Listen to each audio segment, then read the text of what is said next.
Bismillahirrahmanirrahim. Assalamualaikum warahmatullahi wabarakatuh.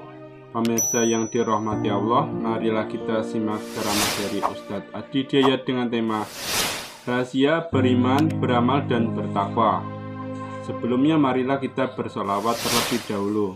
Allahumma sholli ala Sayyidina Muhammad wa ala ali Sayyidina Muhammad. Selamat menyaksikan. Takwa itu korelasinya dengan amal soleh. Jadi kalau kita ingin mendapatkan hudan, caranya tingkatkan takwa. Karena hudan diberikan pada orang takwa. Hudan lil muttaqin. Cara meningkatkan takwa yaitu memperbanyak amal soleh. Karena itu rumus cepat di dalam Al-Quran, takwa senantiasa bersanding erat dengan amal soleh. Seperti iman pun bersanding dengan amal soleh. Untuk membenarkan dan memastikan kebenaran iman, maka diuji lewat amal soleh. Dengan iman itulah amal berubah jadi soleh. Jadi iman ketika masuk ke dalam amal, maka merubah amalan itu menjadi soleh.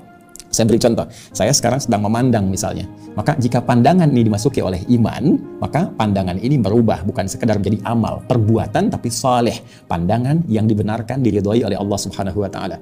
Maka pandangan yang diisi oleh iman akan diarahkan oleh iman bagaimana mata ini mesti memandang. Ketika pandangan ini tidak dibenarkan oleh Allah, tidak diridhoi, maka akan dipalingkan, diberikan isyarat oleh imannya. Itu sebabnya dalam Al-Quran pandangan ini diawali dengan kata iman. Wa qul lil mu'minina yaghuddu min absarihim. Dan katakan pada pria-pria yang merasa punya iman.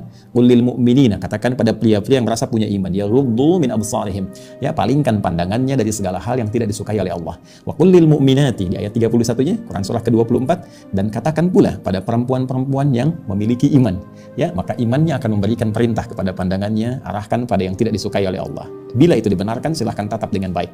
Maka amal yang diisi oleh iman menjadi saleh. Dan peningkatan amal soleh ini itu secara otomatis akan disandingkan dengan kekuatan takwa. Jadi setiap kali ada amal soleh, maka sandingannya dengan takwa. Takwanya naik.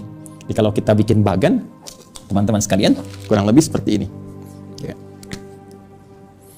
Jadi iman, ya, membangun keyakinan tanpa ragu terhadap Allah, itu akan ditopang oleh amal soleh.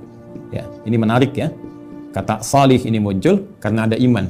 Jadi kalau orang beriman itu disebut mukmin, ya. Mukmin itu orang beriman, ya. Perempuannya mukminah, ya, singkat tambah di ujungnya. Mukmin, mukminah, muslim, muslimah, ya kan? Muhsin, muhsinah, demikian seterusnya. Jadi kalau iman, orangnya disebut apa? Mukmin. Orang mukmin itu artinya yang yakin tanpa ragu. Ya, yakin tanpa ragu. Jadi teman-teman, kalau sudah disebut dengan orang beriman, sudah jangan ragu. Kalau Allah perintahkan, kerjakan. Kalau Allah larang, tinggalkan. If'al wala taf'al. Do it, leave it. Kerjakan atau tinggalkan. Cuma itu kok dalam Al-Quran. Ya, cuma itu dalam hadis-hadis Nabi SAW.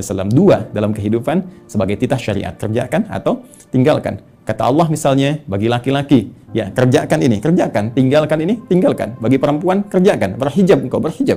Ya, tinggalkan ini, tinggalkan. Jangan berdusta, jangan berzina, jangan korupsi. Selesai. Ya, dan harus yakin tanpa ragu terhadap semua syariat, jangan sebagian-sebagian. Karena umat dulu, kalau ada yang sesuai dengan nafsunya, dia yakini, dia kerjakan. Kalau tak sesuai, dia tinggalkan. Itu yang bahaya. Kita berbeda. Ya, kita berbeda. Semua yang Allah perintahkan, wa ma atakumur rasulu fakhudhuh wa ma nahakum anhu fantahu. Semua yang disampaikan oleh Rasul diperintahkan, cepat kerjakan. Jangan pilah-pilah. Ya, persoalan personal, pribadi dengan komunal sama hukumnya. Maka ketika Allah perintahkan, kerjakan. Ya, waris, kata Allah 2:1, laki-laki perempuan, kerjakan. Jangan karena kepentingan tertentu Anda geser demi kemaslahatan tertentu misalnya. Ya, ada maslahat sesuatu yang belum kita ketahui. Wallahu ya'lamu wa antum la ta'lamun. Demikian penutup Quran surah kedua ayat 216. Allah itu tahu masa depan. Engkau tahunya sekarang saja. Sekarang pun yang telah engkau alami, yang belum kau lalui, itu belum kau ketahui. Ya, Allahu ya'lamu, sedangkan Allah mengetahui masa depan. Karena itu setiap ketetapan Allah kepada kita itu desainnya bukan desain singkat kekinian. Sekarang saja. Tapi untuk maslahat nanti, esok hari, setelahnya, demikian di masa yang akan datang. Jadi kadang-kadang diberikan oleh Allah kepada kita, yang menurut kita kurang kita sukai, ternyata ada manfaat besar yang belum kita dapatkan sekarang. Nanti setelah kita lewat itu, maslahatnya kita dapatkan dan terbawa dalam kehidupan sampai masa yang akan datang. Asa an takrahu syai'an fahuwa khairul lakum, wa asa an tuhibbu syai'an wa huwa syarrul lakum. Wallahu ya'lamu wa antum la ta'lamun. Itu di Quran surah ke-2 Al-Baqarah di ayat 216. Paling kiri, agak sedikit ke atas posisinya, ya. Orang yang yakin tanpa ragu disebut dengan mukmin. Perempuannya mukminah, dia punya iman. Iman ini akan menjadikan, membimbing seluruh perbuatannya. Amal itu perbuatan, teman-teman. Ya, amal itu perbuatan. Ya, tulisannya begini. Ya, amal. Ya, amalun. Ingat ada amal pakai hamzah. Ya, amal. Amalun. Baik. Ada amal, itu beda. Amal yang ini perbuatan. Amal yang ini cita-cita, harapan, keinginan kuat. Amal, amali, Amelia, ya. Anak saya yang perempuan nomor 2, Amelia, Habibatul Mustafa. Keinginanku yang sangat kuat, putriku yang kedua menjadi kekasih Rasulullah SAW, pecinta Nabi SAW. Ya, itu amalun yang ini. Ya, amalun. Amalun ini perbuatan. Jamaknya disebut dengan a'mal, al-a'mal. Nah, seperti ini. Jadi ada amalun, ada a'malun. Ini jamak bentuknya. Perbuatan. Ingat, bukan sekedar perbuatan. Nanti ada fa'alun, ada amalun. Perbuatan yang senantiasa dilekatkan kepada Allah. Itu diksinya di Al-Quran umumnya menggunakan kata fa'ala. Ya, fa'ala. Jadi kalau Anda temukan fa'ala, Allahu yaf'alu ma yurid, fa'ala, fa'ala, fa'ala, fa'ala. Tapi yang terkait dengan manusia, itu umumnya menggunakan diksi amila ya'malu amal. Ya, ingat, kadang ada menggunakan kata fa'ala dalam konteks negatif yang seharusnya tidak dikerjakan oleh manusia. Ya, tapi kalau kembali kepada Allah, semua hal positif menggunakan kata fa'ala. Ini untuk membedakan antara perbuatan Khalik dengan makhluk yang jauh perbedaannya. Itulah keindahan Al-Quran.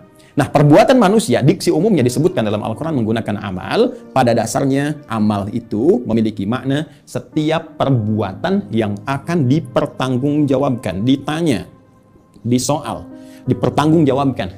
Ya, karena itu pekerjaan di bahasa Arab sekarang amal. Ma'amaluk, apa pekerjaan Anda? Kenapa orang ngantor itu di kantor disebut dengan amil, pekerja? Ya, muwazzaf itu kesibukannya, pekerjaannya disebut amil. Ya, orang kerja amilun, pekerjaannya amalun. Muwazzaf itu profesinya, ya, baik aktivitasnya. Sekarang pekerjaannya disebut amal. Kenapa orang bekerja disebut amal? Karena setiap pekerjaan dipertanggungjawabkan. Anda kerja di kantor, bikin laporan kan? Ditanya kan? Laporan bermasalah, ya pekerjaan Anda punya persoalan. Laporan Anda sukses, ya karir Anda meningkat. Ya, jadi kalau kehidupan dunia saja ditanya, dipersoalkan, maka bagaimana dengan kehidupan hakiki kita di akhirat tadi? Kehidupan abadi kita. Karena itu, kenapa dalam diksi Al-Quran, perbuatan manusia menggunakan kata amal, karena setiap detil aktivitas manusia, itu akan ditanya, dipersoalkan, dan dipertanggungjawabkan di hadapan Allah Subhanahu wa Ta'ala. Sekecil apapun. Akan ditampakkan, diperlihatkan, ditanya.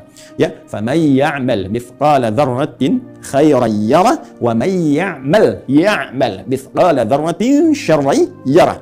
Maka sekecil apapun perbuatan, walaupun sebesar biji sawi, sebesar atom, sekecil apapun, kalau baik ditampakkan, ditanya, disoal, dihisab positif. Kalau jelek pun ditampakkan, ditanya, disoal, dihisab negatif. Semua punya muara, semua punya akibatnya. Karena itu mesti hati-hati, ya, mesti hati-hati.